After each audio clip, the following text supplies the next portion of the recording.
Yeah, sorry about the late start. I was just sorting some stuff out. Basically, outfit-wise, I've actually found a solution to my overheating.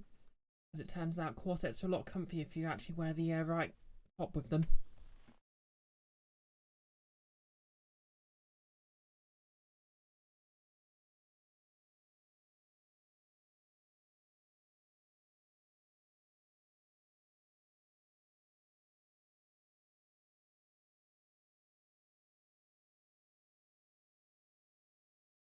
Also, you know, I've started a new moderation gig, so I'm just sort of learning the ropes there. Gig's the right word. It's obviously it's a voluntary thing, so I'm not getting paid for it, but that's besides the point. I'll just sort out some links and I'll be right with you all. Would you like a shout out, Kiara?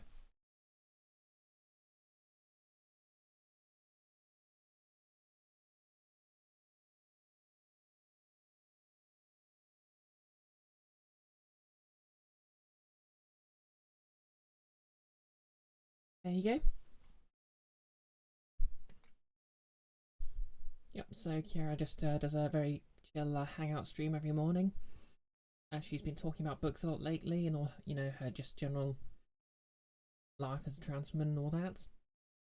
And she's usually got something to sort of chat about. She's very, well, she's just nice to listen to.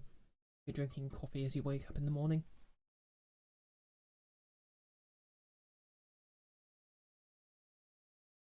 One of those people who have an inherently soothing voice, I guess.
That's alright, alright. Okay, it's a bit of an awkward. I just want to off that change a little. So yep, now I'll bring the microphone to where you can actually hear me. How is everyone doing? I'm doing pretty good. I'm in that sort of state where I'm running on 7 hours of sleep, but you know, it was just enough sleep that I needed it. So I think I'll just sleep quite well tonight. Well, as long as I don't stay up too late. But I won't do that because I've got work in the morning. Kara, you're prepping for work. How am I? Oh, yeah. Well, like I said, I've sort of spent the morning just doing a bit of shopping because it's payday on Friday. I've ordered an interesting looking book on traps for tabletop RPGs.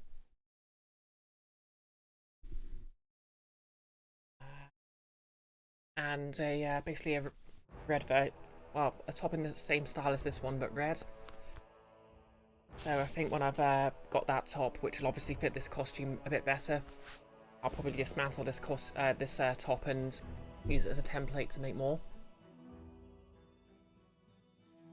Also about getting a red corset and trying that with a black top, but I don't think that would really work. Plus, you know, corsets are quite expensive. We're talking like 20 or 30 quid, even for a cheap one. Yeah. Just gonna switch off preview. Also thinking of seeing if I've got any time off left and booking that off work so I can visit my grandma and maybe make some time for Fires of Rubicon. Because I've never really played a Armored Core game, but I'm actually kind of hyped. I mean, obviously I'm not going to do anything to like pre-order it, but you know. And anyway, I hope you're doing well, Kiara.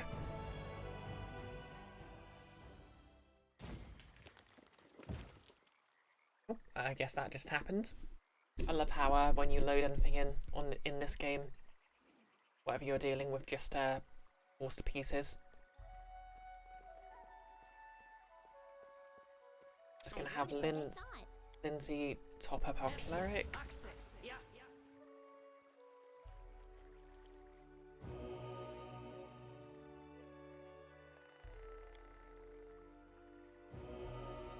Okay, cool. So for those missed last stream, basically we're investigating some cultists.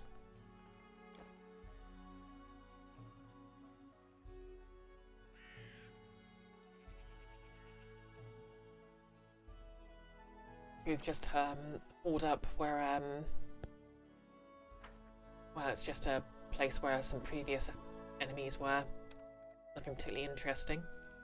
And it's just a side quest for the party cleric. Oh damn, there's a lot of them there. You know what that calls for?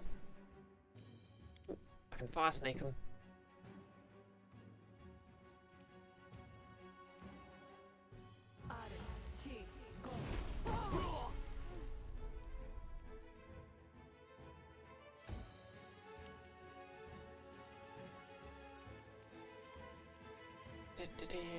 This frightening tune. Let's go Shadow Evocation.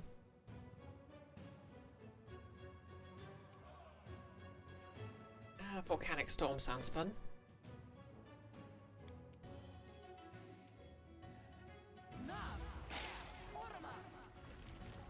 Splat.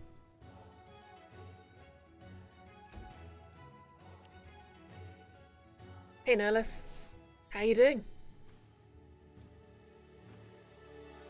And boo to you too. Like, I really can't exaggerate how much more comfortable this top is compared to what I was doing before. Like, it's made from very lightweight linen, so it's practically just a sheet over me.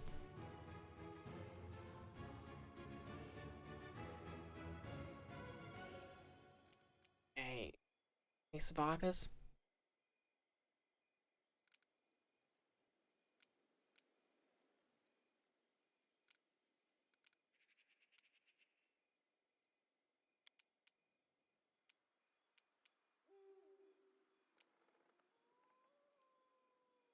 Sunbeam.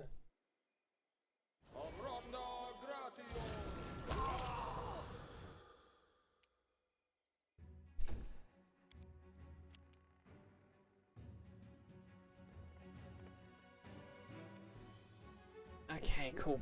Knock knock, some shrug that off.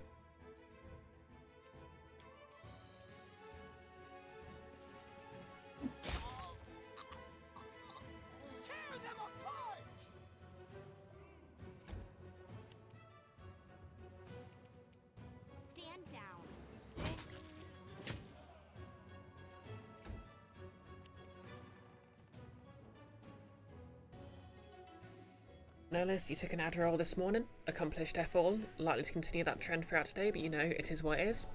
Oh well, everyone needs an off day sometimes. Hey Jan, How's things? Serves you right.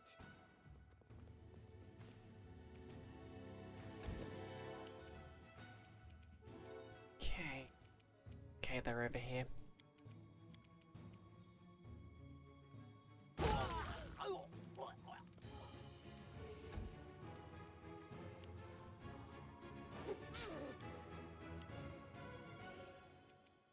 Okay, I don't think Tristian needs to really do anything yet.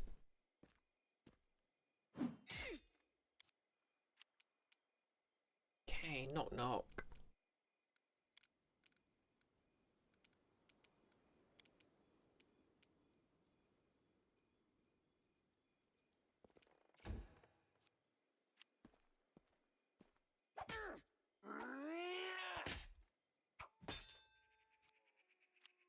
Ellis going out of town this weekend to help your dad and uncle deal with their mum's house, so you might be missing some streams next week.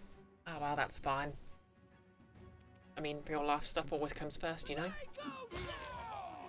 Anyway, Amiri's just gonna knock these guys off. Perfect.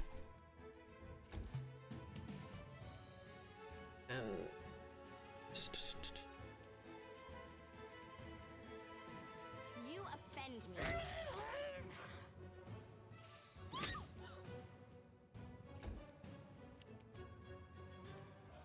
You deserved it. Cool.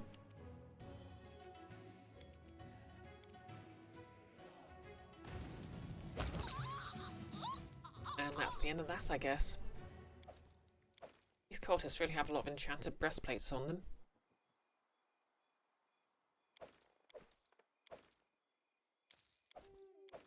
Where are they getting them from?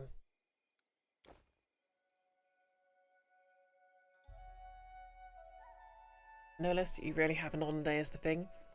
Mostly whenever you get anything done, it's because you took Adderall that day, but it's still a crapshoot. Ah, yeah, I can imagine. I mean, sometimes medication works, sometimes it doesn't. Oh yeah, that's fair. Probably would be missed. Oh, everyone failed. Everyone passed their will save. Yeah, I forgot I have spell resistance right now. An ambush,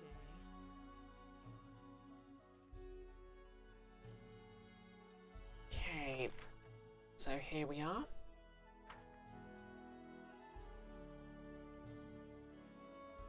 So yeah, we're basically investigating a cult on behalf of Tristian. Because you see, he was tied up in a cult before. He sort of... Basically, he infiltrated my party under duress and was forced to help with the cult. And he feels very bad about it, you know.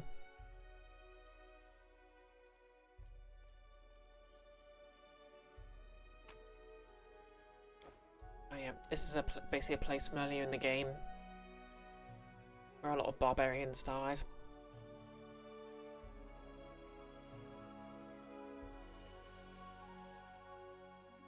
So that's why there's a load of corpses already here.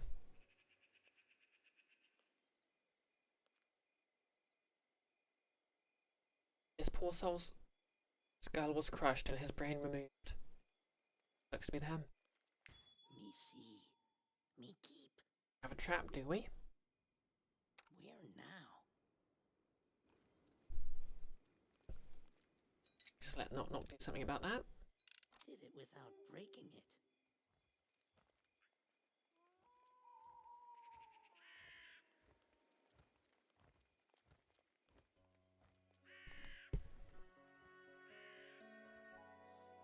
And there's nothing around here.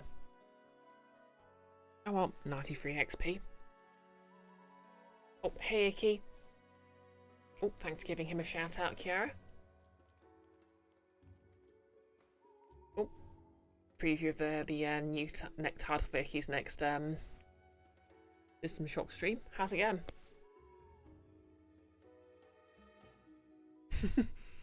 Oh yeah. No, this is on Team Pun, and that's why I keep him around as a moderator.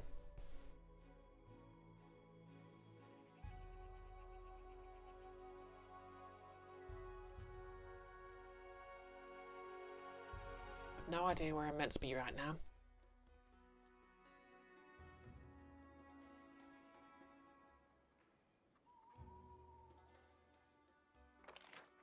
Oh, here we go, more enemies. I don't tolerate threats. Ah, wasn't expecting that.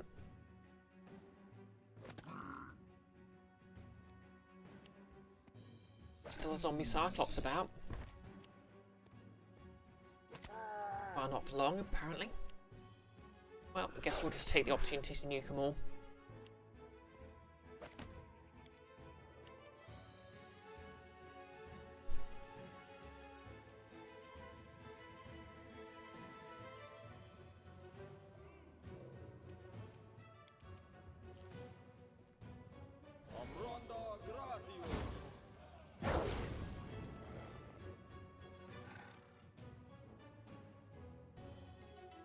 Icky, you got taken to lunch, generally lazed about a bit since then? Heck yeah. Presumably the food was also good.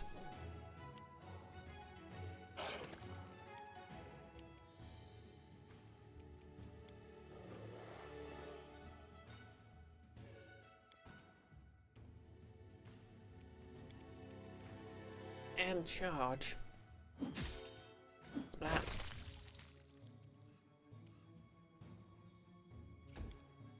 Okay, do I have any fireballs left? Yes. Oh, no, I didn't mean to do that. Oh well.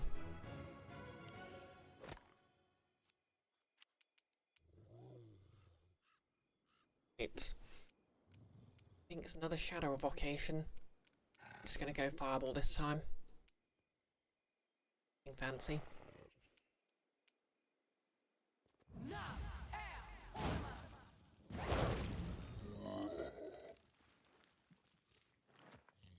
Shadow Evocation's nice for the flexibility, but obviously they have to...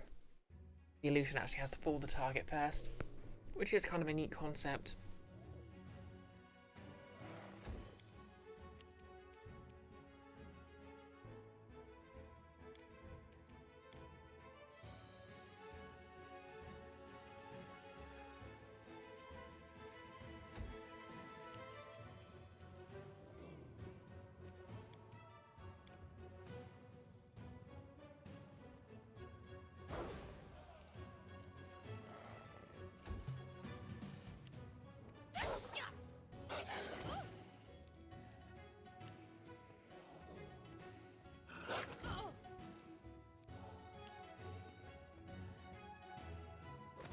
Ah, they're all ganging up on Kanara.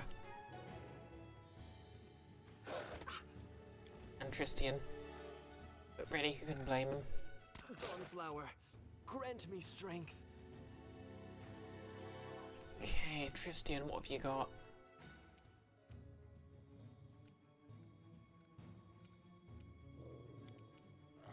Spit Venom.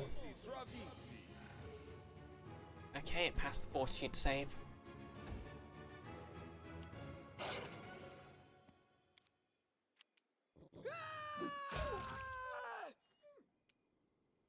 Bring it! Your time is over.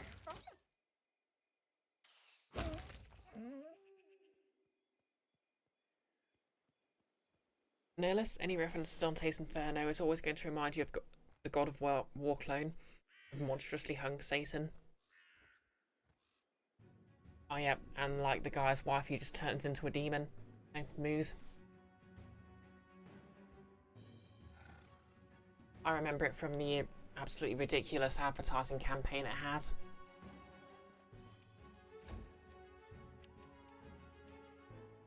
Any last wishes?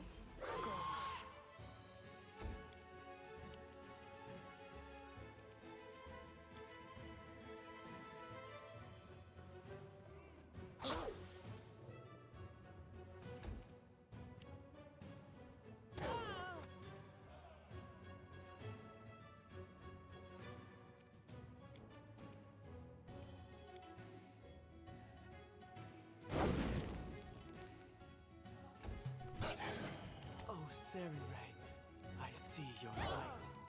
Nihilus and Cleopatra are the redacted coming out of redacted, but that's more of a mental scar.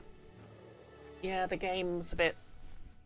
It tried very hard to be edgy, I guess is the way to put it.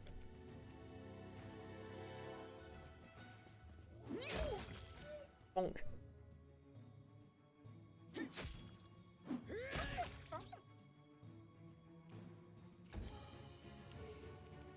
Away, you rascal!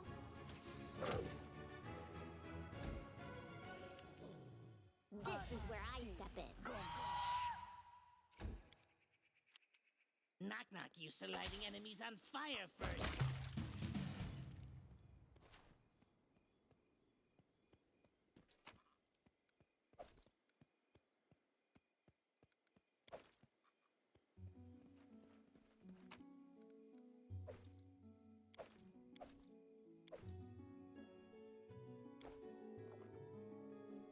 Okay. Creatures don't frighten me.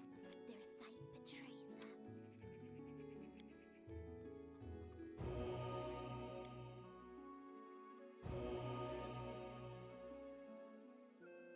Let's keep searching.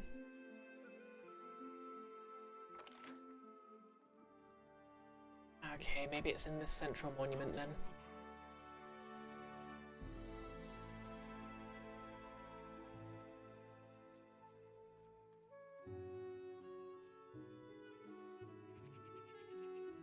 How cute!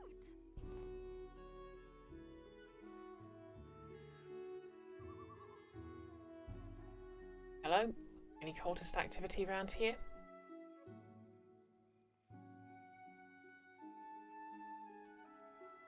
Yep, guess not.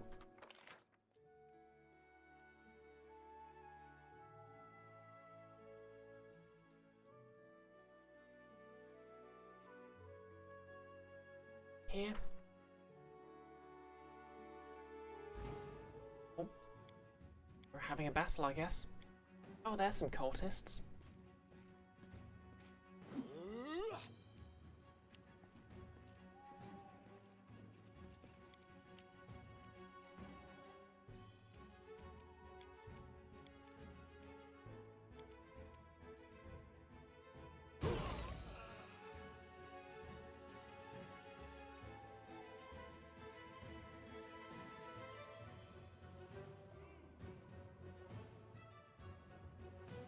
How about any gay angels? No, this doesn't appear to be super hell.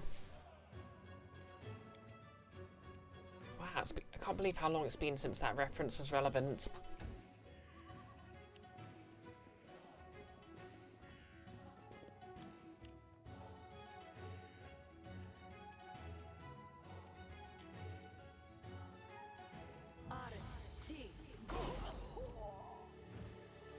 I just love the concept of just playing sound at people so loud they fall over. Can I get them all? Right. Okay, I'll just shoot him. Stand down.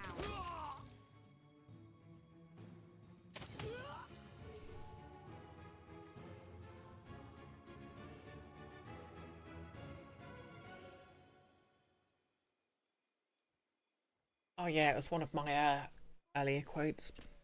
Wow. Yeah, I suppose Metroid Prime was when I really started picking up more quotes, wasn't it? Crazy to think though, it feels like one of my oldest quotes, but it was from like, yeah, towards the end of my Metroid Prime stream. The perfect strategy. Have Amiri charge into a group of enemies and annihilate them with her like 20 attacks. Numbers may be exaggerated. Be easier if you not fight back. Huh. Yeah, tough guy.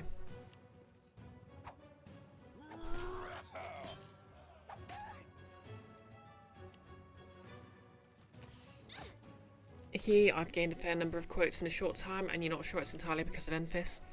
I mean, to be fair, they are quite useful at it.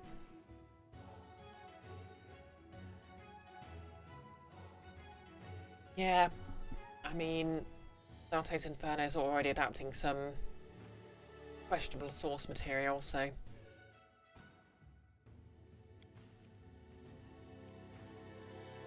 Ooh. Do I want to test it?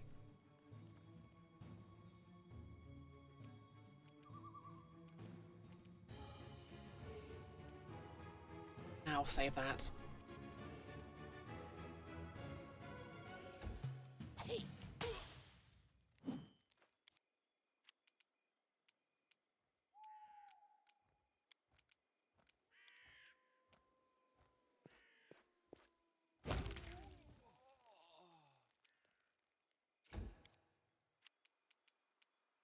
Serves you right.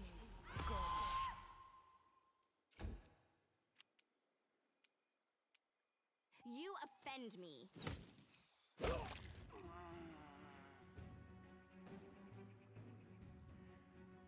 Yeah, Nolus is one of my more persistent quotas. Tear them apart! Wow, rolled a quick one.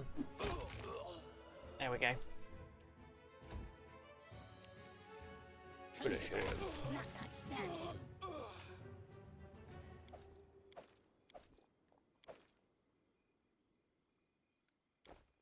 Okay.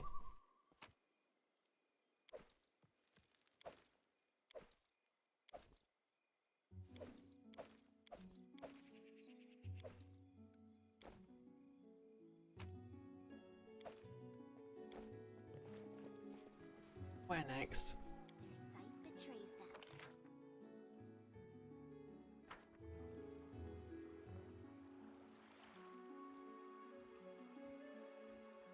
I mean, surely we can't just be trying to track down and kill every single cultist on this map.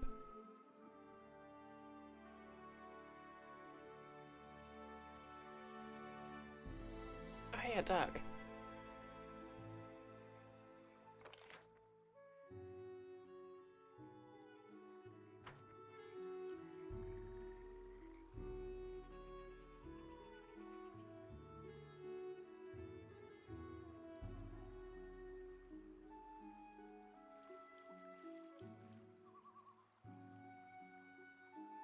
Unless you think quote number 15 might be from Night in the Woods. What's quote number 15 again?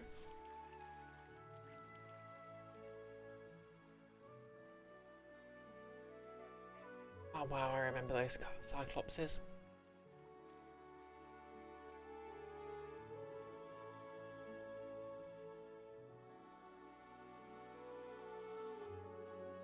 I want my grave to flashbang whoever stands in it. Oh yeah, that was definitely from Night in the Woods.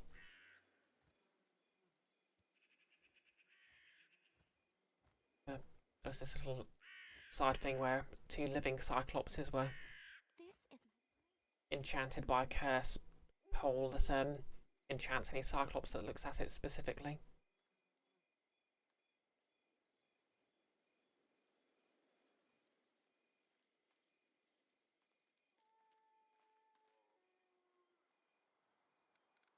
Okay, check the journal. What are we doing here? Okay, so the priest is hiding in the ruins somewhere. How do I get in the ruins again?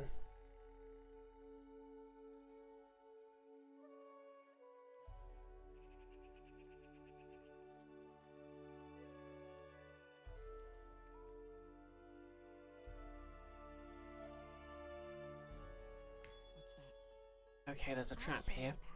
Knock, knock, ears. Okay, maybe I should have been going this way after all. I did it. I did. Nolus, Eternal Darkness has several. Yep, thanks to Nick. Make me look like a freaking Tory. And yep, Ikenfell. I think you're doing Ikenfell a disservice by calling it Gay Hogwarts. I mean, it's actually got good world building. Icky. I remember when this field was nothing but cyclopses, as far as the eye could see. It sucked. Yeah, Nick's okay. the dangers don't frighten me. Did I miss that?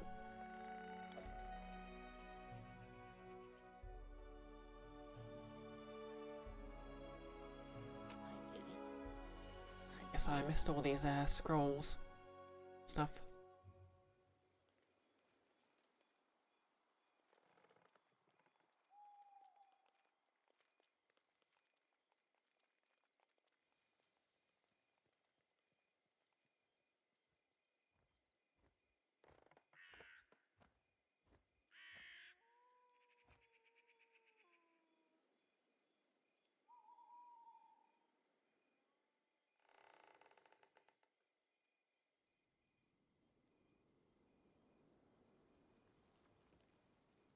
Okay. I guess there's nothing up here.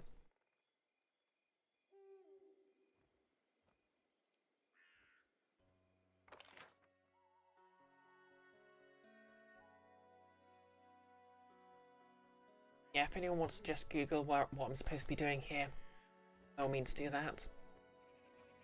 I'm not actually entirely sure where the, I don't think I can enter the tomb.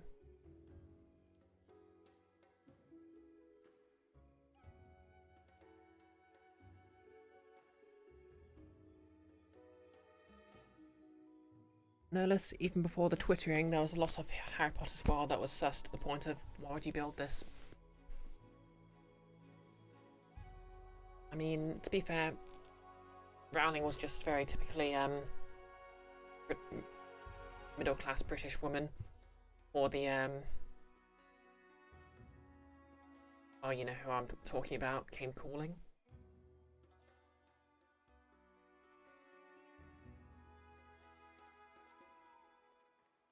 You know, greeted her and traded up from Glinna. I like how everyone's coming in from different angles, but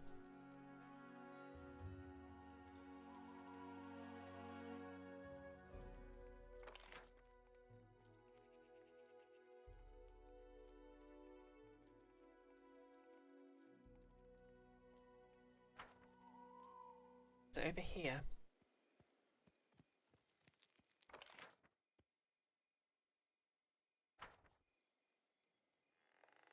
Like I've already been here, but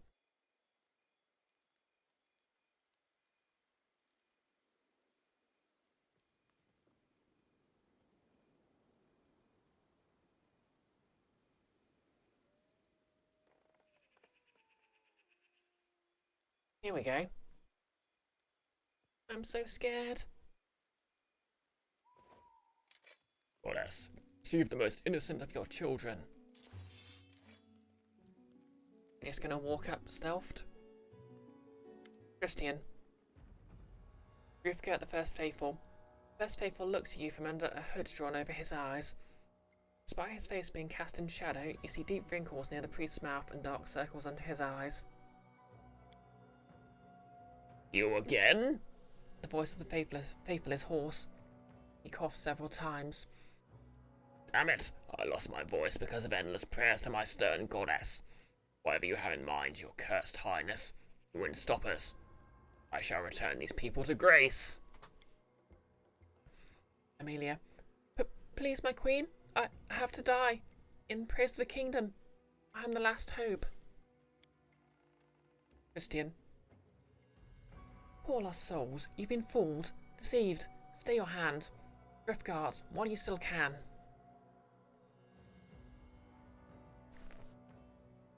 Okay, not one but two chaotic evil options. Goading him on to attack the girl, or just attacking them straight up. Neutral, Tristian, you know this better than I do. Or neutral good for diplomacy.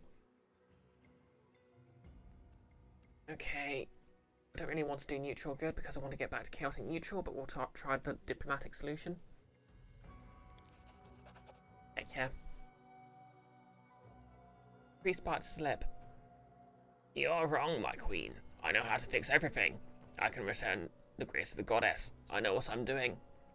The knife in Rupgert's hand starts to shake. The congregation is depending on me. I failed once to beg salvation from Eristil. Now I must beg it from the goddess. Enough, Rufgert.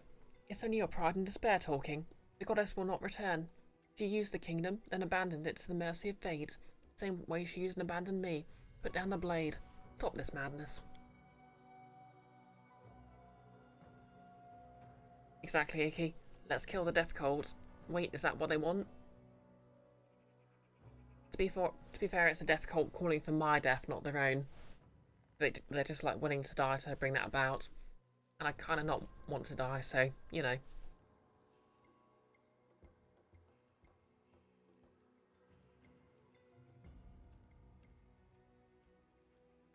Rufgert shifts his gaze from you to Tristian and back.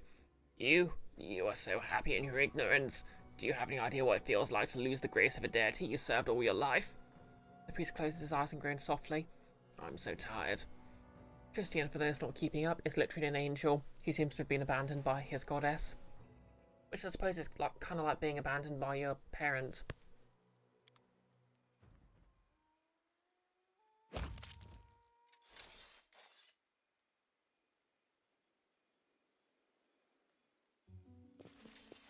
Oh, damn. So the person who was going to sacrifice him, sacrificed him. This is not the story how I'd hoped to finish the story of the kingdom. It's the will of the gods and those who worship them.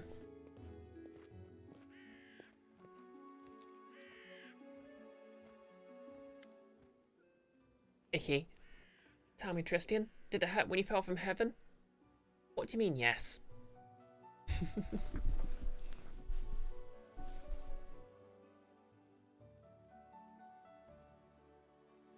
Nolus Pendragon. You forget the exact title, it's the common fantasy name. It's usually given as King Arthur's surname. Had the world where white people were animals. You don't remember the secrets of Druid having anything like that, but you also don't remember much of it in general. Chris Coville is generally a good bean. You don't remember enough of Charlie Bone, but you want to hope Jenny Nimmo's okay. Yeah, most authors are, well, created sorts tend to be quite, you know, creative.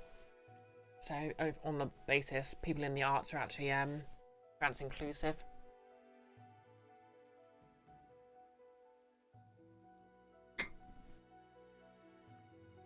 Incidentally, before I started the stream, I was watching a 1 hour long video summarising the episode and analysing the episode of The Good Doctor, that episode about the trans girl.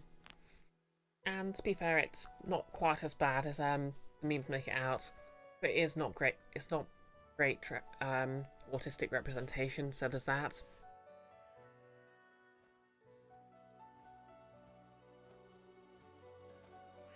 Icky, you told that joke on Tau Kitty stream like a month ago and had it horses ever since. I mean, it's a good joke.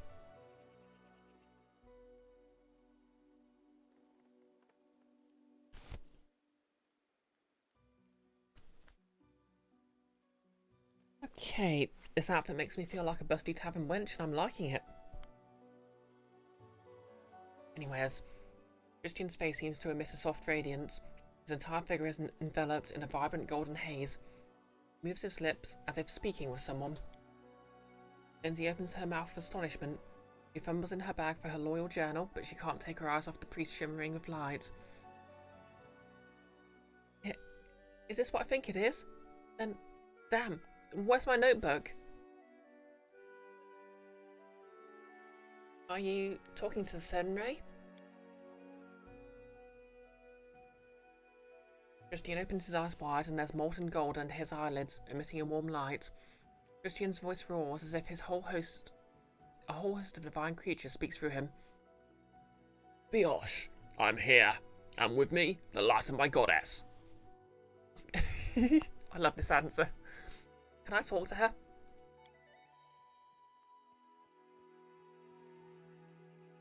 Tristian laughs and a choir of voices laughs with him, sending shivers down your spine. Forgive me, only her servants can hear her voice, but I will repeat her words to you. The most merciful believes that I have drained the cup of retribution to the dregs. In turning away from her will, I set in motion events that hurt the lives of many mortals. In her wrath, she took away what once she had granted, until I cleansed myself of pride and cowardice. She decided to return me to her. She has agreed to spare me my mortal chains, that I may spread my wings once more. Tristian laughs happily, and the unseen choir turns his laughter into a symphony. O lady mine, my healing light shall never shall I stumble again, and leave you. Nice. I hope you'll fly away to your goddess now, and stop annoying me with your happy idiot's face, Wings Boy. Just a reminder that Kanara does actually have very good reasons to be upset with Serene Ray. Namely that her paladins tend to be very fancy racist against tieflings. Because edgy. But Adiva sighs, stunned as if remembering something. But Nerissa and the stolen lands, and you. Get to Serene, Tristian. It's what you've always wanted. Yeah, I'm gonna say it's up to him and his goddess. Tristian freezes, and the golden veil that embraces him begins to vibrate. The diva's lips are moving, and then they cease, as if the inaudible conversation has come to an end. Like it's not like I use him much. My goddess sees a darkness upon the stolen lands. Such evil must not cast its shadow on Galarian. It must be turned into nothingness by mercy or deliverance. I am Serena's warrior, and I will do my duty. And then I will return to her light. And that's how we keep him in the party, I guess.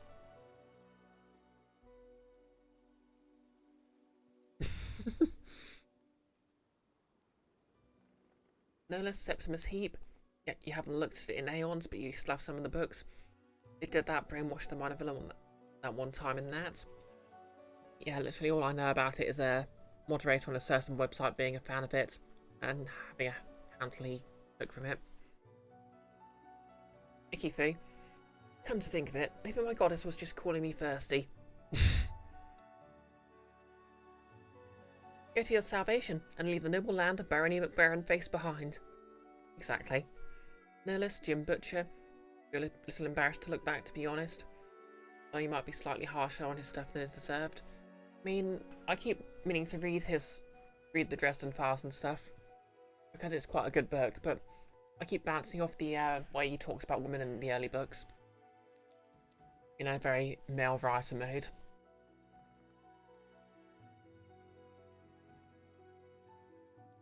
You watch the divine glow fade and disappear. Tristian slumps to the ground, sighs and opens his blind eyes. She's gone. He lowers his head and suddenly shivers as if he's chilled to the bone. It's so cold without her glow. Tristian stands tall and turns to you. There's an infinite tranquility on his face. But her light is with me again. Here. Touches his chest and smiles. Not at you, but that which only his blind eyes can see.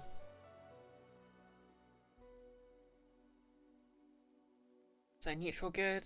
You endured this ordeal and found forgiveness. I'm pleased that you could help you. Chaotic good. This is amazing. Serene herself came to you and forgave you. It's beyond belief. Yeah, that's probably how I'd react if like literally a god came and forgave someone. Neutral evil. Finally, stupid nonsense is finished. Let's go. Wow, rude. And chaotic neutral. Does this mean you'll finally stop your whining and nagging? Tristian chuckles. I promised I wouldn't bother you again. If you don't mind, let's just go home. We'll have plenty of time to discuss what has happened.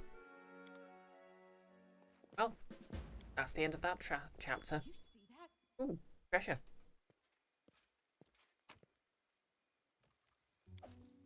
Amulets of natural armor +2. Okay. Okay, let's get out of here. Oh, can I loot Roofcut, the first faithful's corpse? Oh yeah, this girl's over here, isn't she? How you doing? How should I go live now? Where should I go? Perhaps home? Exactly. You got any good stuff? Let's see, +2 club, +2 dagger, +3 breastplate, belt of physical flow +2.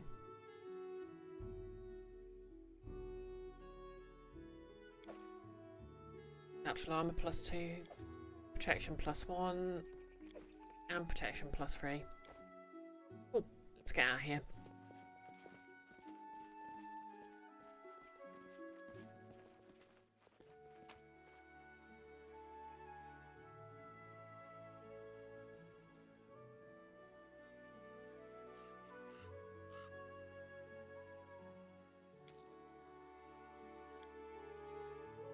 I have so many daggers to sell.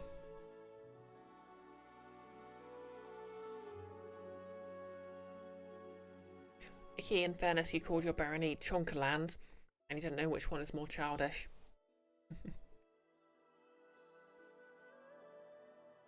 No less mostly the former, but a non-zero amount of the latter. Oh.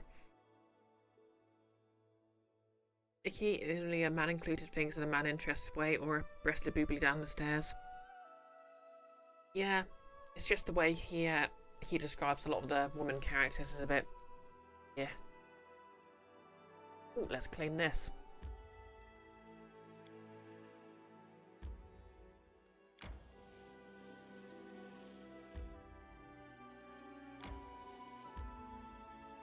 Claim.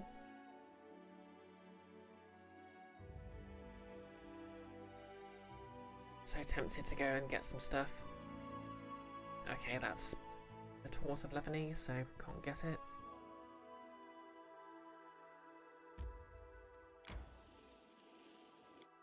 Going on in my kingdom. Lindsay and the storyteller. They've come up with an unusual idea.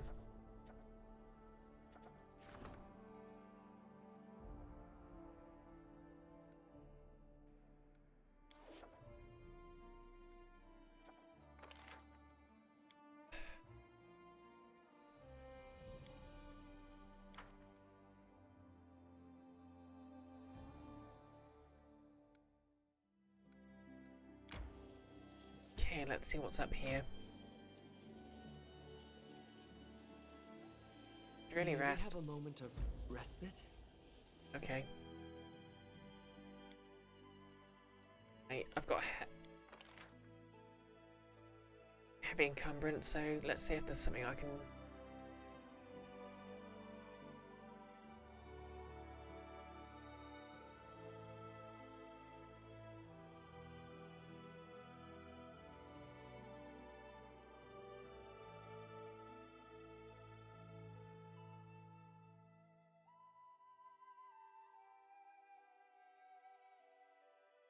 There we go, cheese cressessa. Is it right to turn against Tell an Kitty. entire faith because of its most misguided adherents? While you lived in Qadira, you must have had friends and loved ones who followed the path of Sarenrae. You don't think I'm that stupid, do you? I'm sure we can find kindness among the worshippers of Lamashtu and abstainers among the followers of Caden Kalian.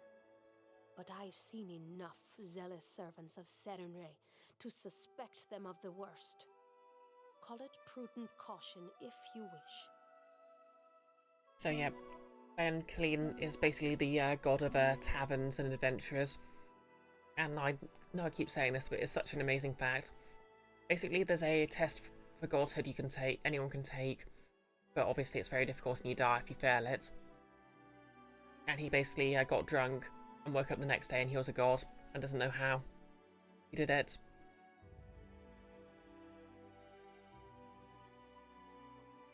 How Kitty, it's crazy the amount of jokes one could crack at Tristian's story.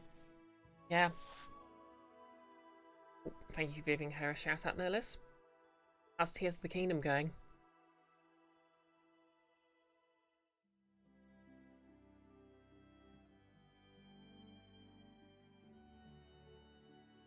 Oh, spoilers for next stream, you're actually playing Neverwinter Nights 3.5 edition D&D.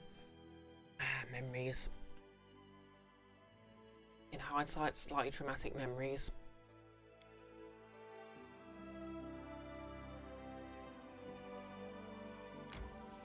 Okay, let's claim this.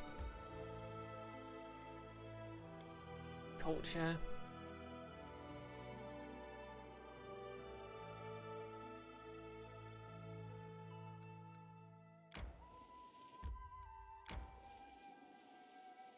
Guess we're taking a long way round.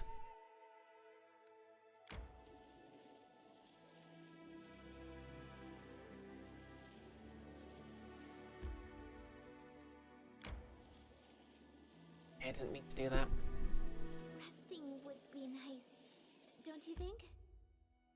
I don't know why I can't go north and get on that road, but okay.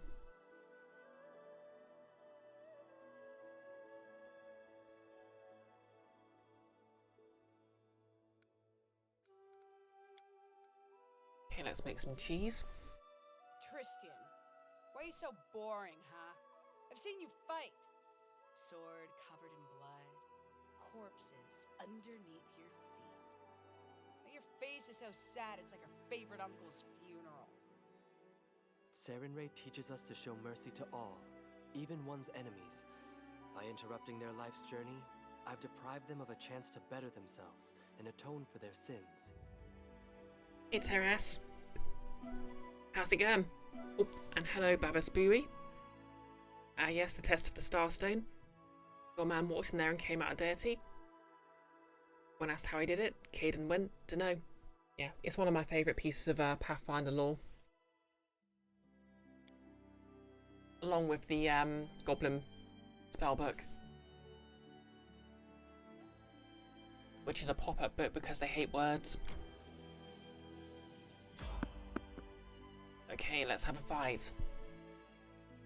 Possibly for a ride. It's a party. Teras, you just beat Ace Combat 5 and you're now chilling. Oh, cool. How'd it go? Now you see me. Now you don't. The only game in the Ace Combat series I've really played is Air Combat.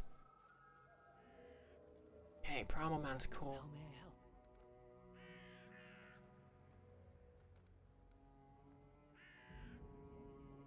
Oh sweet, new ability. Protective Aura. Against attacks made or effects made by evil creatures, this plus provides a +4 deflection bonus to AC and a +4 resistance bonus on saving throws to anyone within 20 feet of the angel. Oh sweet! He's picked up some angelic abilities from making peace with his goddess. Let's see what this does. He's got wings. Repent! Okay, get it, God boy.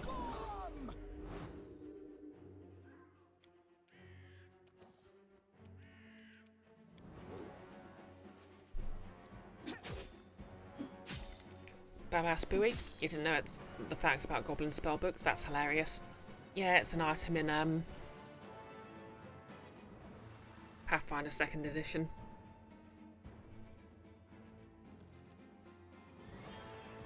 Tau Kitty, that's adorable. The only book that doesn't still think forwards. Exactly. Notice, are the Beastie Boys based or just 90s? People are always referencing them, but you don't know anything about besides vaguely not liking their stuff when it's on the radio. Yeah, they were just sort of, you know, there. They're just one of the big bands of the 90s. I didn't know if they were ever particularly political.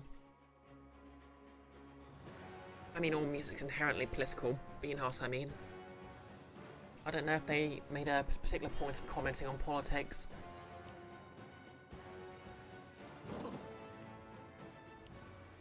Which knife to use? Sneak attack. I love that Knock Knock drains strength when he sneak attacks now. Okay, so we're all getting that nice bonus. I might have to use Tristian more often now.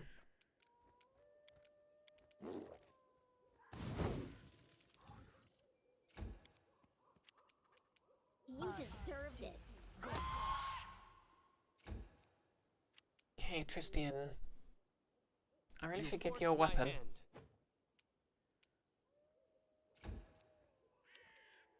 Your time is over.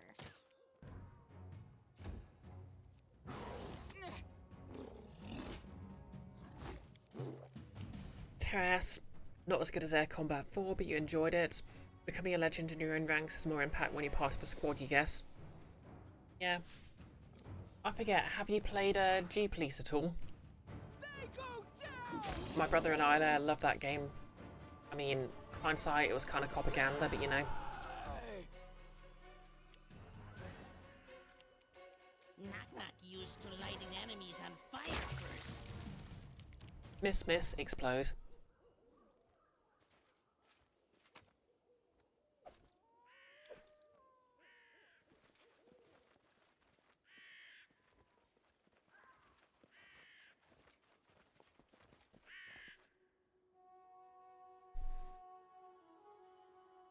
Played what now? G-Police. It was a PlayStation game.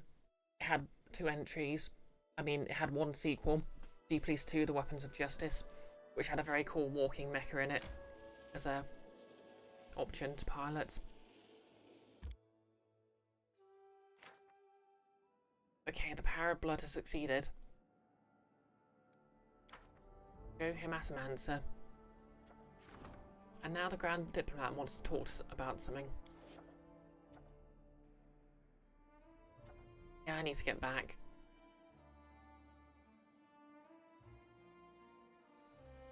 Reminds me. Oh, cool. We're 5 days from sorting out Amiri's sword, so that'll be useful. So let's get home.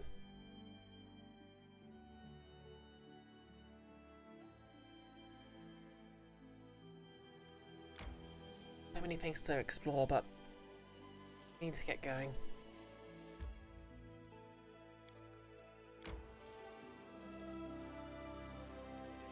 I decree we set up camp.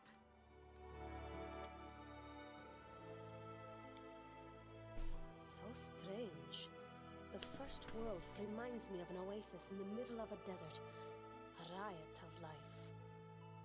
But there's madness in its power. It frightens me. Teras played what now? Oh, gee, please. You beat Weapons of Justice, it was great. Tried the first game later down the line, it was way harder. Yeah.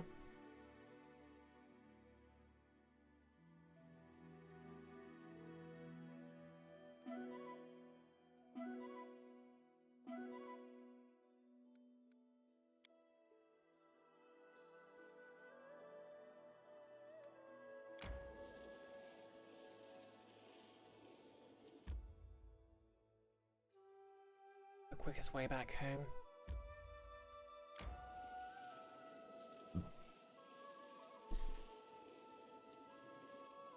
You used to have to beat Future Cop LAPD. We set up camp. Oh yeah, I kind of remember that one. I think I just read magazine articles about it though, I didn't actually play it.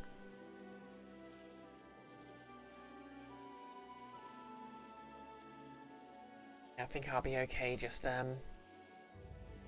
resting up at the actual place.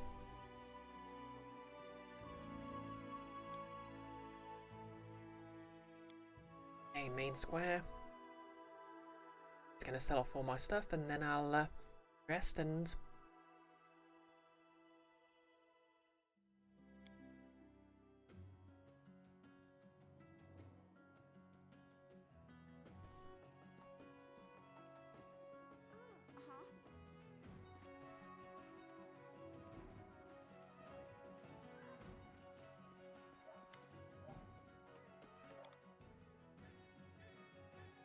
okay, so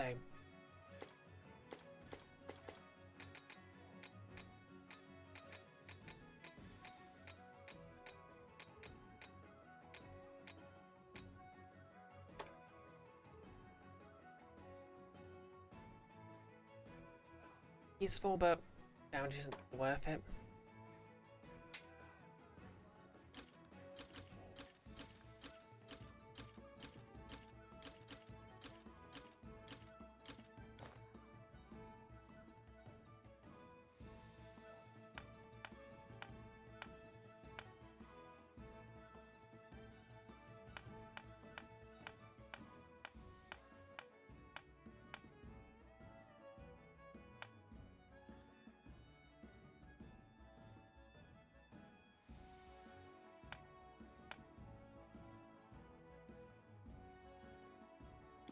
Physical flow.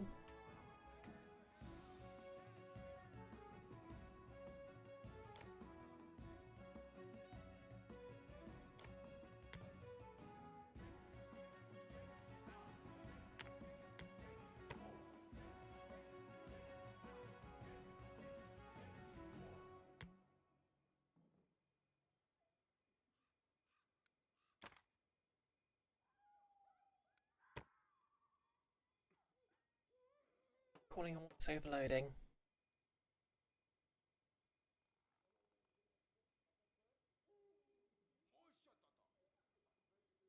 Perhaps taking a break from Ace Combat for the moment, since you noticed the narratives in the Ace Combat games are becoming more melancholy, and you missed the rock and roll style that Air Combat had.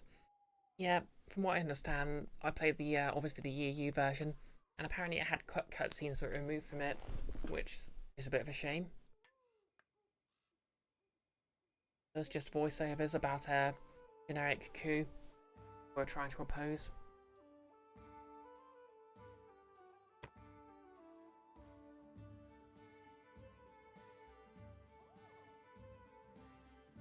Because, you know, pigeon noises are intolerable.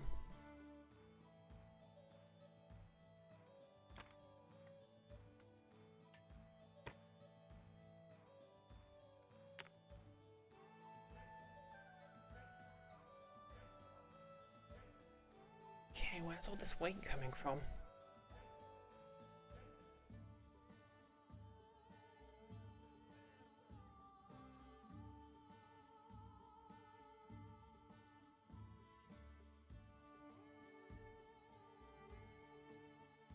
Get rid of some of these vegetables because we don't need all of them.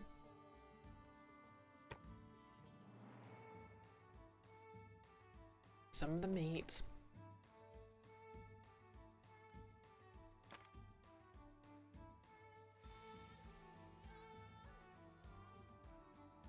Okay, that's a lot of potatoes. And this is doing frickle.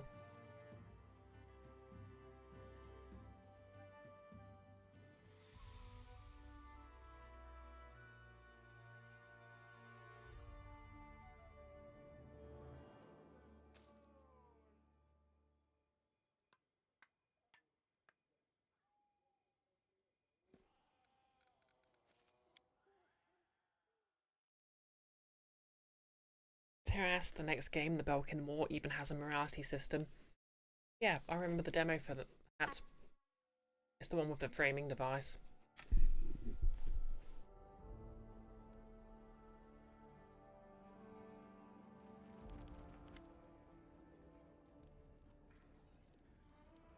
Of like a kid who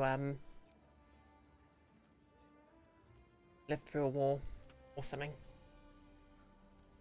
No less you forget whether the Ace Combat series was the series from that one guy from the Avatar Arena using planes from. Oh yeah, remember that guy?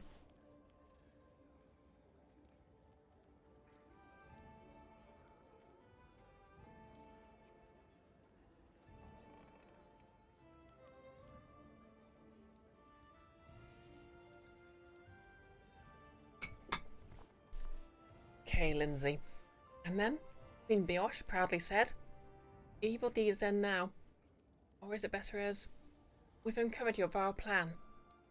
Lindsay's trying to write something on the go, but she interrupts herself and looks up. "Oh, Your Highness, we have unbelievably terribly important news. We managed to find out, discover, invent, well here." He points to the storyteller. "He'll tell you." The storyteller waits patiently until Lindsay finishes her ardent speech. "I will have to begin from afar to let you see what I saw with my blind eyes.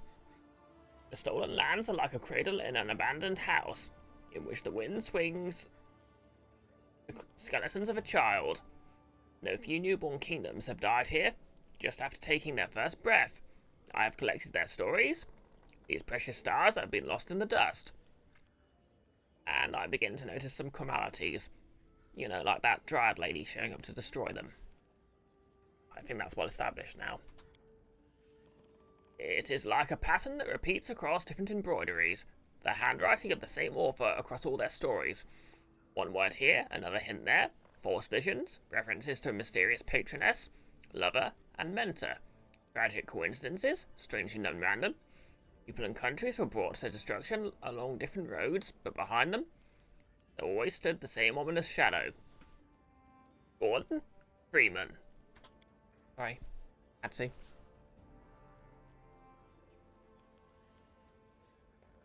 Yeah, I know which thread you meant, Ellis. I'd just rather not talk about it on stream, you know, because it might dig up some drama that was just localised to one very small corner of the internet.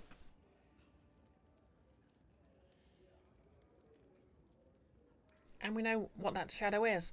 Nerissa. Name sounds ominous, even in the mouth of a restless bard. Evil nymph. He sent monsters to our lands and did all the stuff to Tristian. That's not even the most important thing. Most importantly, if you help us a bit, we can get her. Let's start at the beginning. How do you even come up with this? Well, it all started with the fact I really wanted to listen to the storyteller's stories. I've been following him for a long, long time, and asked and told him about our adventures, and sometimes I just sat beside him and we chatted. Finally, after I told him about the defaced sisters and all the horrors of the abandoned castle, he noticed that the story seemed strangely similar to the ones he's heard before. What exactly are you going to do? The bards know how to send messages through dreams. I try not to use it. For some reason people get mad when I appear in their dreams to read my new poems. I love that mental image. Well, the storyteller came up with a ritual based on that spell. We'll collect everything connected to Nerissa, everything starting with her every track in the abandoned castle. After gathering everything, we'll unite his ability to tell stories with my ability to travel into dreams, so we'll be able to enter Nerissa's dream. Do we still have that amulet with the string of hair that she gave you before the battle? Staglaws? That'd be great. That'll let us finish all the preparations much faster and easier. What will we achieve by this? We'll learn all her evil secrets. The ritual lets us see her hidden thoughts and dreams. Well, theoretically. It's not like anyone's ever done this before. It can be dangerous, The storyteller says quietly. in dreams, monsters are more terrible than those we meet in the real world. I urge you not to neglect this chance, Queen. You are opposed by a powerful enemy, one who has destroyed dozens of kingdoms and empires. If you do not meet her face to face, do not discover her weaknesses, your country will end up just another of my stories. Fine. I order you to be provided with everything you need. Get me results. Comes to me after we finish the preparations. And remember, I can't send anyone except you and Lindsay. Come to me after we finish the preparations. And remember that I cannot send anyone except you and Lindsay into Nerissa's dream world. Whatever you have to face, you'll have to overcome together. And the path will likely be difficult. Sweet. Road trip with Lindsay. No less. Lindsay, apparently the only PC to ever use Dream. Apparently it's a bard spell, I guess.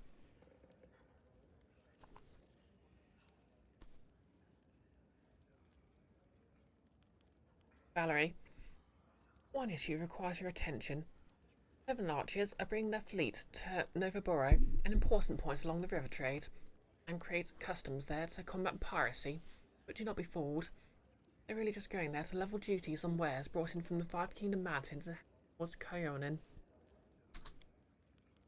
Both Kyonin and the 7 archers are asking for support.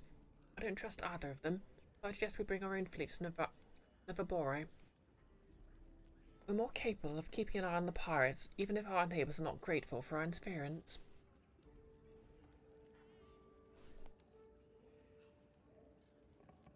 Okay, so we can help the 7 archers, plus blue relations and divine.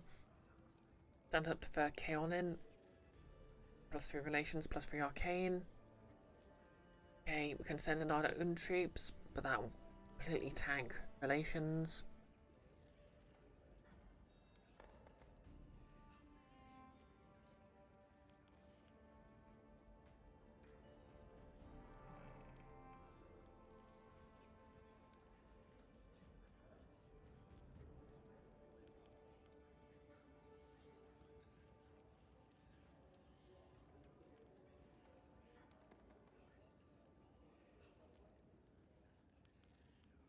Okay, so Conan is colonialized. What's 7 archers again?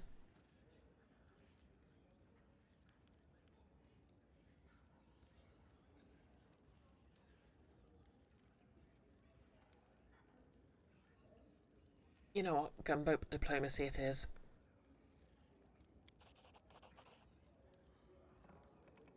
I will order our ships to reach Novaboro first. We seize control over trade, whatever our neighbours might think, and keep our eyes open for pirates and smugglers.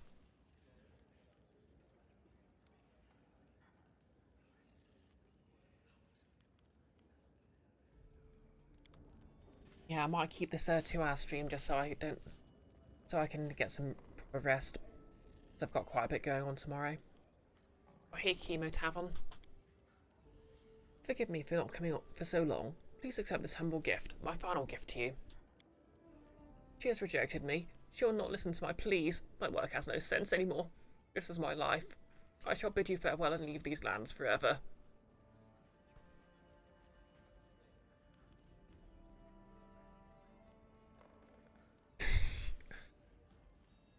All fantastic choices.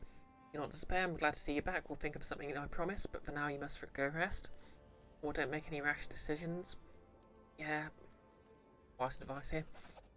Emo shrugs. As you wish. Such a drama queen.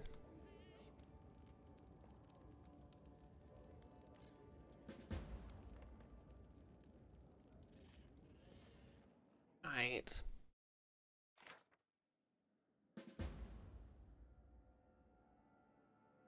Success. Sorted. Sorted.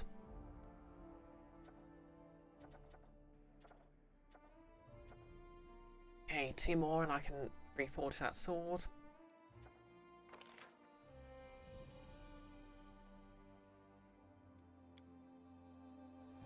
Okay, is George busy? Okay, he'll be done in 2 days, so I can do that.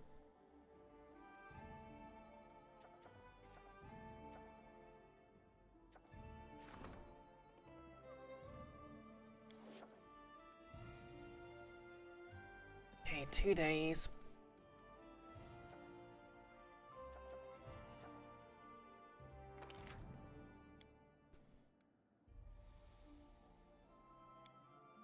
Okay, I'll take 1. Region claims and upgrades cost less.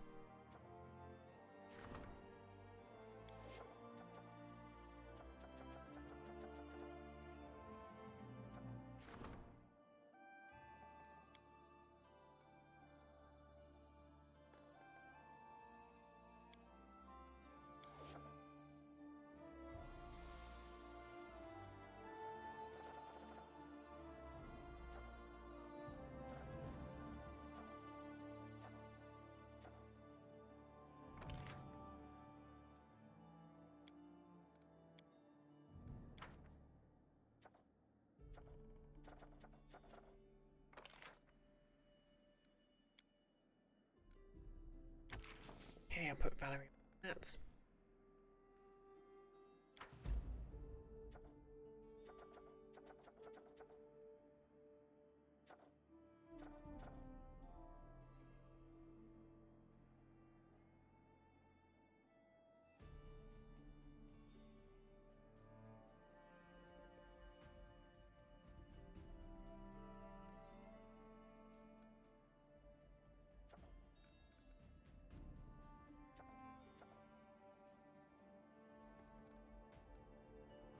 Skip a couple of days. Okay, that ended in failure. That ended in failure. Oop, that ended in success. Sword reforged. Okay, we can't have this.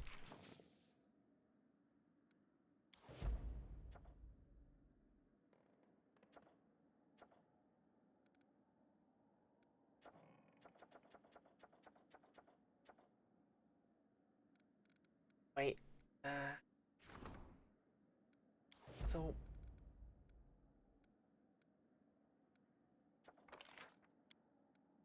yeah, Jod's doing that. Start the project. Back in the that's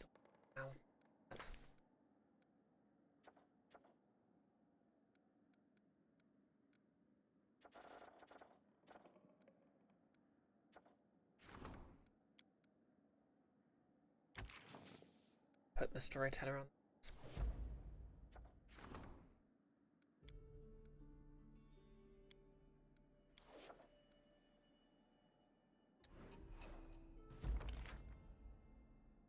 Success.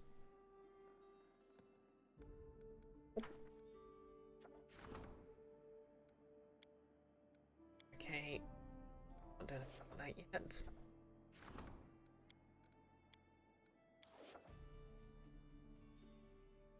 Right. Right, so the sword's been reforged. Forged. Oh, hey, Frost Sugarist. Can we get a shout out for Frost? How's it going? I mean, well, you said how's it going? It's going pretty good.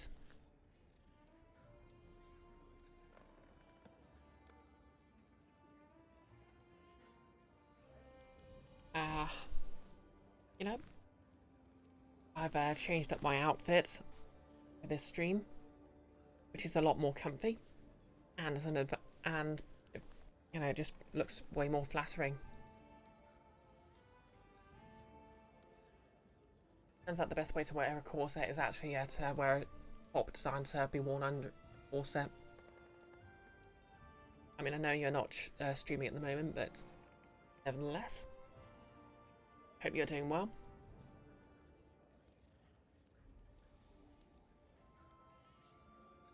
Okay. Continue your work.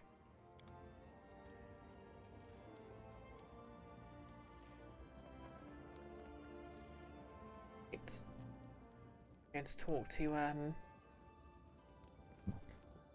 Tristian, and I'm going to talk to Amiri.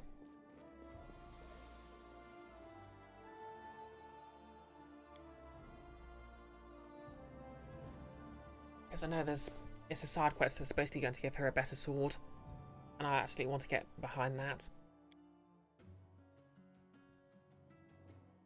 Frost? I see, really great stuff. I don't follow. It's Tristian. There he is.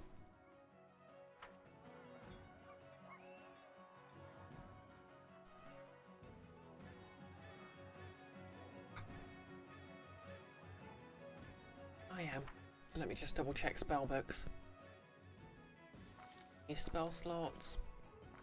Spells to use.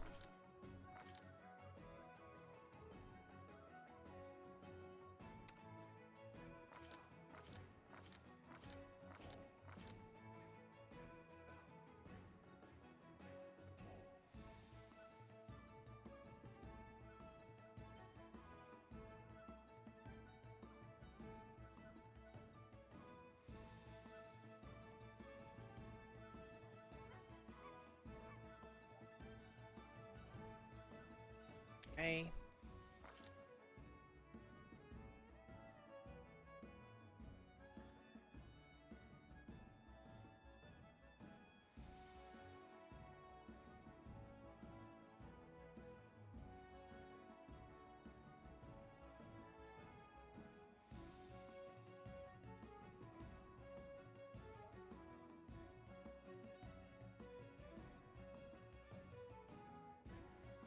Strike just because it's very cool.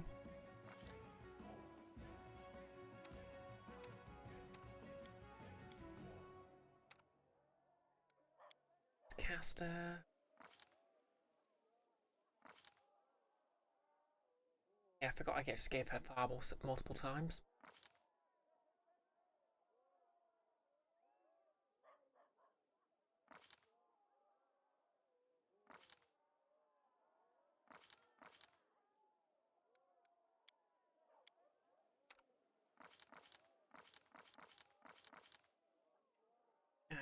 Please.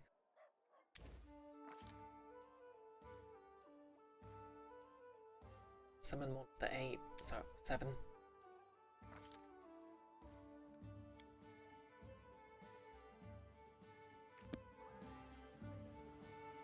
Oh, seeing a bit nervous.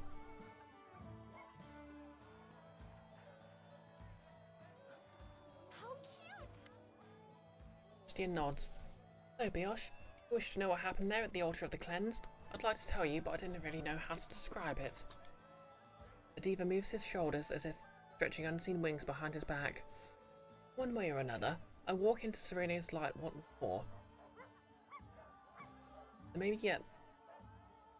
may yet be many hardships ahead, but now I know the divine bliss, I started to forget how soothing it feels.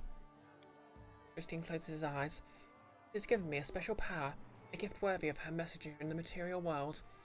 I think this power will be useful to us when we confront Nerissa in the final battle. This would be possible if it were not for you. I owe you my life and my salvation. Tristian pauses. I once told you that I'll stay by your side until I repay you for your kindness. Now I promise you, I won't back down until Nerissa is finished. And he can just tell him to go away. I'm glad you stayed with us.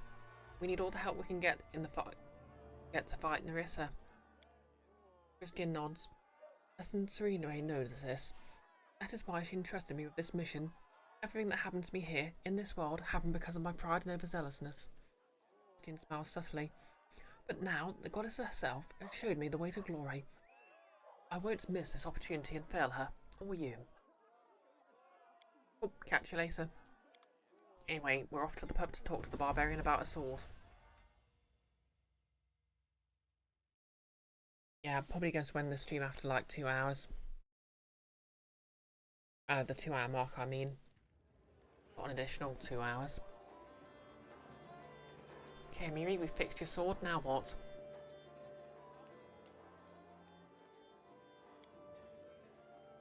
Okay, nothing. Do we just have the sword in her inventory? That feels very anticlimactic.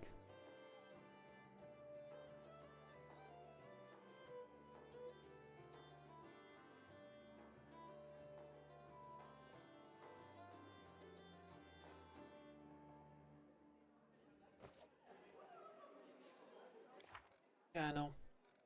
Reforged blade. We've repaired the sword and the ghost revealed to Amiri where he's holding a tribe. We'd better get going and hope that the vengeful... Okay. This is my time to shine.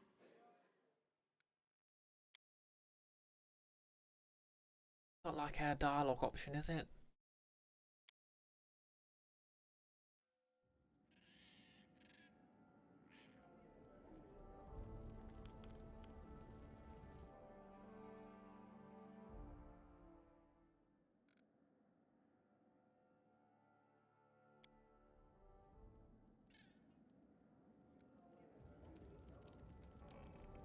Okay, let's go find ourselves a blade to reforge then.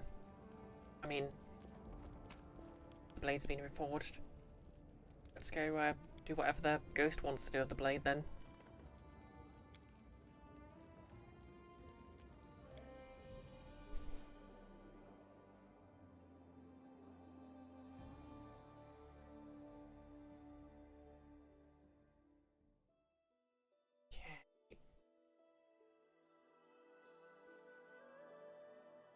Okay, here we go.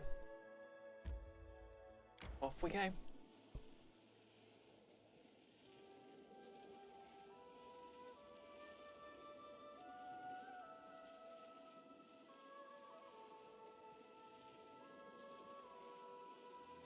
Something's happening. False lights. Devious crimes are being committed. Someone's using false beacons to lure vessels into the shallow sandbanks of the lakes. Ships wreck their hulls and sink, and the bandits wait for the goods to wash ashore. Okay, who can do something about that? You were lost. I believe in you. Actually, no. Goody Two Shoes, I believe in you.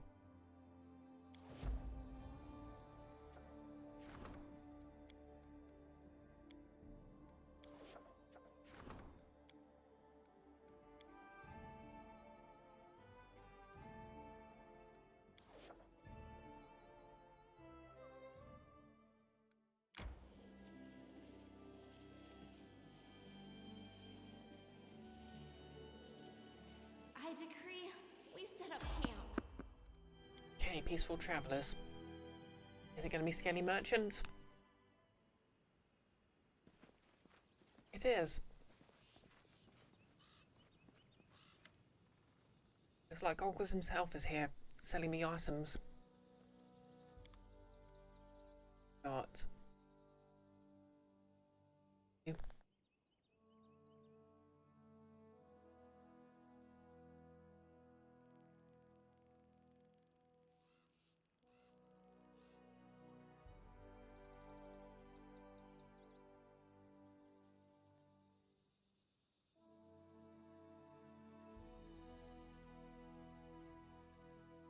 I suppose I could get that for Angel Boy if I start using him again.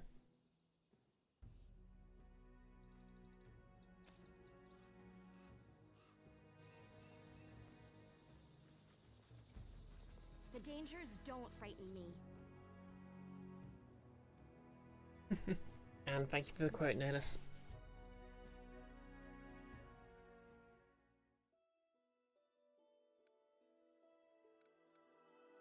Okay, let's just have a little resty rest.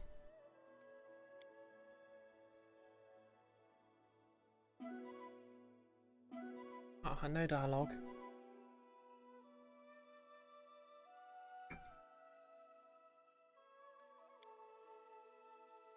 Got to reassign roles.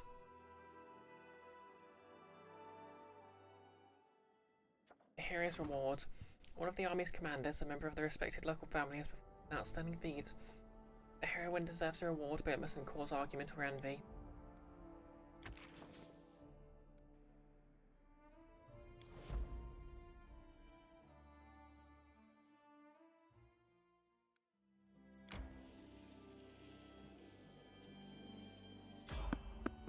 Okay, let's fight.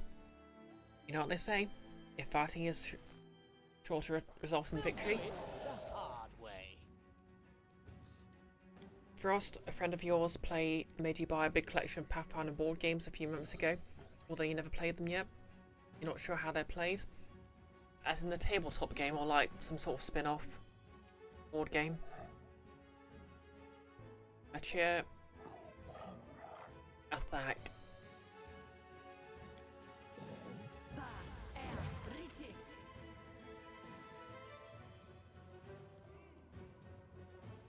Any last wishes? Okay, they're not that tough.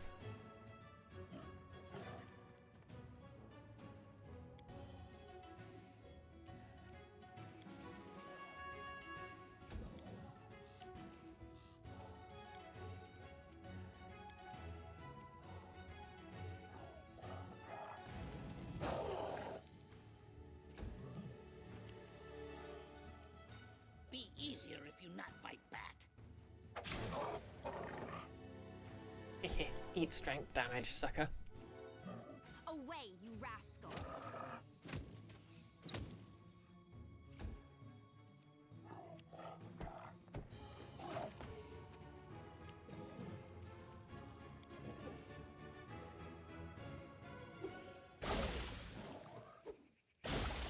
Yeah, I was gonna throw some acid on him, as one does.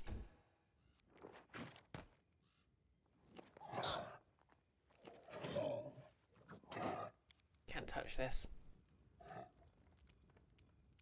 Bring it!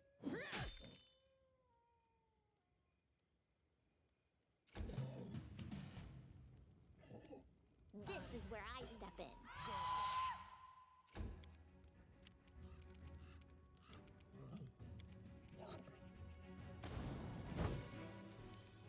Frost, you're not sure. Oh, fair enough then. So are they just like rule books, or are they something else? Also, if your friend made you buy something, that's kinda not okay. Stand down.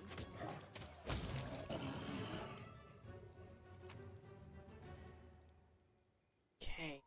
And they're just wearing normal leather armor for some reason. Anything is possible. Oh, true.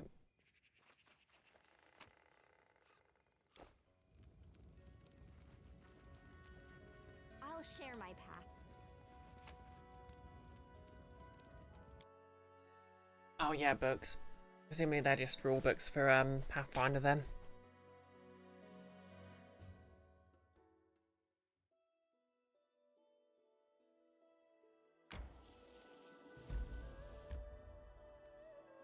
Okay, just save your save before we enter.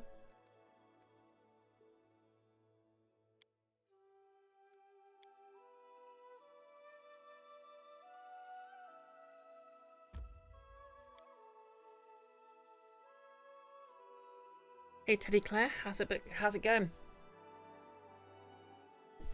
I've changed up my outfit for this stream. Turns out it turns out a top that's actually designed for a corset works a lot better than just a random top I found. Okay, stuff's going on here. Beyond. Amiri, you little thief, mortal fool, interfering in the affairs of eternal beings. It's time to return what was stolen. Shove it! Amiri throws the sword at the ghostly giant, who catches it and gazes upon it, twirling it in his huge palms. Fine work. You surprise me, mortals. Your life is but a breath in the wind, a snowflake in a hurricane, but nevertheless, you can at times create something that will last through the ages. This sword is even finer than the one that was stolen. Who are you? My name is Theon. Once my brother Keen and I were powerful rulers of the First World.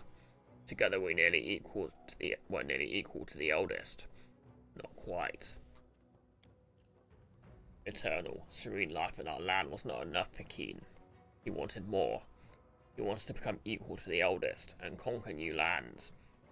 First, he began to devour our subjects, drawing on their strength, and then he tried to do the same with me.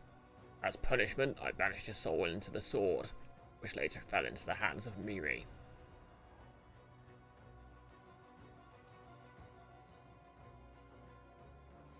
Teddy Claire, I went from a scorching hottie to a scorching hottie. See what you did there and appreciate the compliment.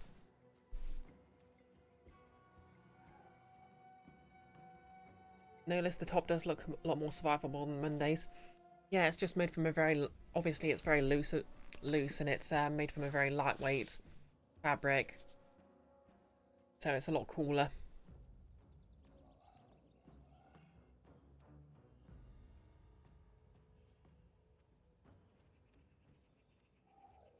Why do you need this sword? It is the prison that my beloved, hated brother Keen. Of my beloved, hated brother Keen. The murderer of family and friends, a ruler who dreamed of greater power, but who instead destroyed the people he ruled.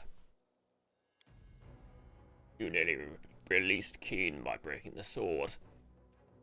Well, to be fair, your parents called him Keen. That's kind of normative determinism at work, isn't it? Like he was going to end up in a sword one way or another. And he yet may free himself. The sword is not sealed. Do not be afraid, mortals. We have everything here, everything for the ritual. The ritual that will seal my brother in the sword forever. How did this sword end up in Amiri's hands? My brother was very powerful. When I imprisoned him in this sword for his crimes, I created a very dangerous artifact.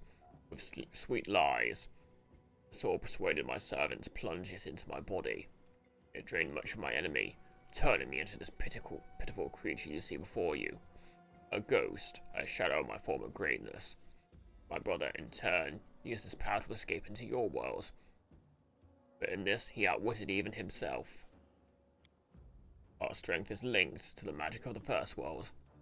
We're far less powerful here than we are in our home plane. Once here, the sword lost its strength, even its ability to speak. It did not bring happiness to the giant who found it. It did not bring happiness to Amiri, who looted the giant's corpse. Having broken the sword, you nearly freed my brother, but now we shall seal it forever. Teddy Claire, Keen is literally a Pathfinder weapon enchantment keyword. It was basically prophecy. Oh, that's true. And no, that's fine, Teddy Claire. Like, obviously, I mean, you sort of know the line between, and we're friends anyway, and you know the line between sort of being kind of weird. But just remember, kids, it literally says in the rules, do not try and hit on the streamer. That rule was mostly there for, you know, transphobes who come in and start being weird. Why did you haunt the Six Bears tribe? After I was struck down, a treacherous spirit fled with the sword into your world. Powerless, a shadow myself, I followed it, for I could not allow its prisoner to free himself. I found the body of a giant who once possessed the sword. I found the bodies of the barbarians killed by Amiri. I walked invisibly among the tribes, listening to their speech and tracing their thoughts, until I learned the sword's fate. I demanded that the Six Bears tribe find the thief. This was only fair, for the sword was stolen by one of their own, and I would have it returned. If only Amiri listened to me at our first meeting, much trouble could have been avoided. But even immortals cannot rule fate. Everything happened as it happened, and now the sword is in my hands. What will you do now that you have the sword back? I will not avenge your theft. I never desired revenge. I only want to ensure my brother, imprisoned in this blade, would never break free. I once thought returning him to the first world would be sufficient, but now I realize this world will not be enough. There is only one way to be sure. I will cast the spell of imprisonment once again, this time on myself. I will place into the sword all my strength, which my poor brother so craved, and I shall share eternity with him. This sword will become our common tomb. After that, Amiri, you may keep the sword for yourself, but not before the ritual is over.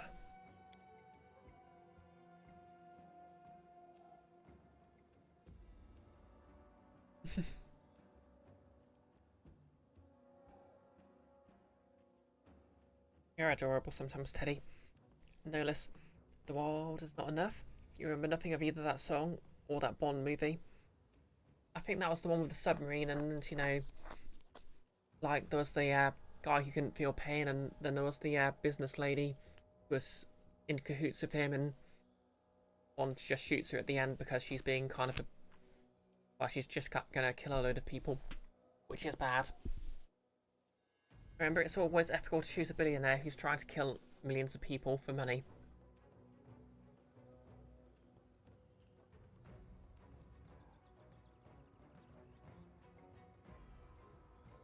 Teddy, you're adorable all the time. How dare? Yeah, that's fair, actually. And yeah, this guy seemed pretty chill. I feel bad that we boss fought him earlier.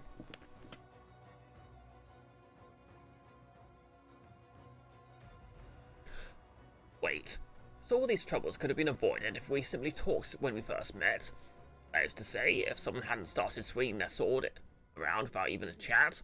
Well done, Amiri. Well done indeed. Chaotic neutral on chaotic neutral violence. Don't laugh, gnome. In the hands of fate, we are all but toys, both mortals and gods alike. He is very forgiving for someone who killed him and almost unleashed his evil brother on the world. One word said today can create or destroy a kingdom over the course of a century. It has happened before. It will happen again. What happens if you don't seal the sword? My brother will free himself. He is an endless storm, greedy, cruel, unpredictable. He will do great evil, and he will start with Amiri and her tribe. He remembers you well, but I cannot see his mind. Perhaps he will seek revenge. Perhaps you will become his plaything. Either way, you will not survive. Okay, begin the ritual. The giant brings the sword to his lips, whispering a spell. A stream of light flows from him into the blade. Already transparent, the ghost becomes barely visible. The end is near. There is almost nothing left of me. I am a shadow of a shadow. I am dust and ash. My power, my immortality. I give everything to imprison my brother forever. There is only one thing left. Giant hands the sword to Amiri. To finish the ritual, the sword must be plunged into the heart of a chieftain. I would give my own heart, but I no longer possess a living body. However, there is another chieftain here. Do this, Amiri, and let eternity come to an end. Nilak comes forward. Ian spoke truly of the threat to his brother's release. I must protect my tribe. Do it, Amiri. I'm ready. Oh. Achaia pushes her away. Step aside, girl. This tribe needs you. Hey, you evil spirit. A former chieftain is good enough, right? The ghost nods, and Achaia thrusts himself forward. I like how he's like, wait, I can do it, right? He's like,